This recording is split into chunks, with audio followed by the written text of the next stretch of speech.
അപ്പൊ നമ്മൾ എന്താ ചെയ്യാൻ പോണെന്നറിയോ?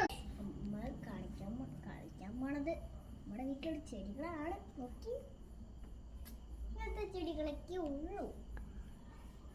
ഞാൻ അറിയില്ല, ഞാനും ഉണ്ട് ഗൈസ്.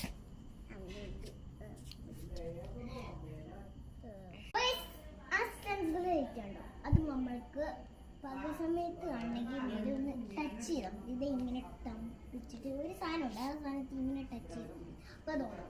അപ്പൊ രാത്രി സമയത്ത് അതിന്റെ അടുത്തോട്ടൊന്നും ചെന്നാൽ മതി, കളിച്ചാൽ. അപ്പൊ അവൻ അതിന്റെ അടുത്തോട്ട് ചെന്നപ്പോ അത്